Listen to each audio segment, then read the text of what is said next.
cantar uma musiquinha? Sapatinho de veludo, nessa sala eu vou entrar para ouvir a historinha. Bem quietinha eu vou ficar.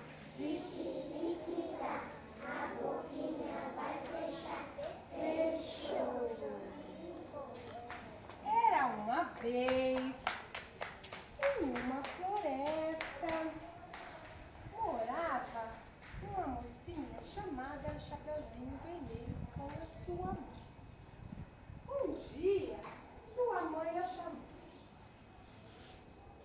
Chapeuzinho! Ó, Chapeuzinho!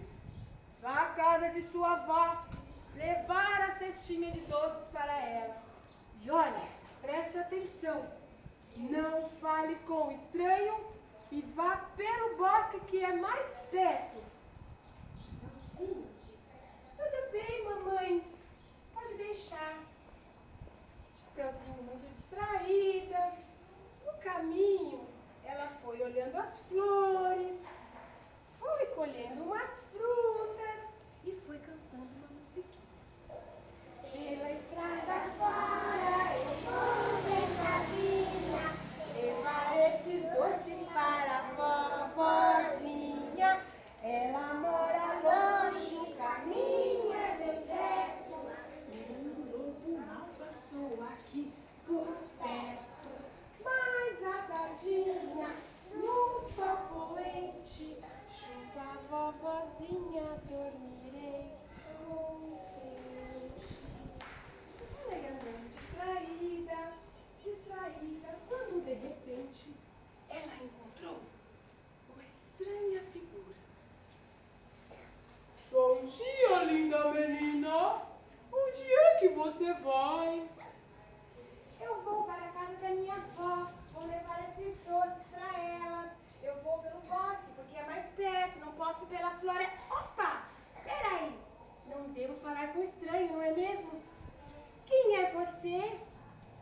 Ah, eu não sou estranho, sou um amigo. E posso lhe aconselhar a ir pela floresta sim, que é mais perto.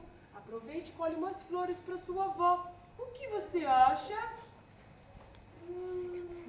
Deixa eu ver. Afinal, ele não parece tão ruim assim, né? Tá bom, eu vou. E foi, coitadinho. E o lobo achou. Essa é a oportunidade que eu precisava. Sabe por quê? Porque eu sou o lobo mau, lobo mau, lobo mau. Pego as criancinhas pra fazer mingau. Sou o lobo mau, lobo mau, lobo mau. Pego as criancinhas pra fazer mingau.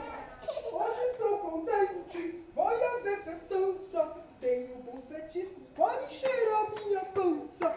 Hoje estou contente, vai haver festança. Tenho bons petiscos, pode cheirar minha pança.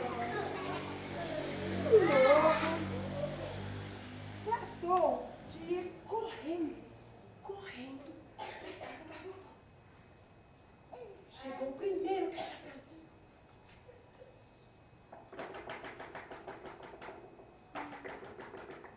A vovozinha, que estava muito doentinha, com a carinha tão abatida, cansada, resfriada, quase não podia escutar, estava com dor de ouvido, não ia poder definir se era Chapeuzinho ou se era outro. Quem é? Pode entrar! O lobo tratou de entrar rapidinho. Antes que a vovó levantasse da cama, o lobo atirou sobre ela, escondeu atrás do armário e aguardou o Chapeuzinho chegar, deitadinho na cama, no lugar da vovó. Deita aqui, lobinho. O Chapeuzinho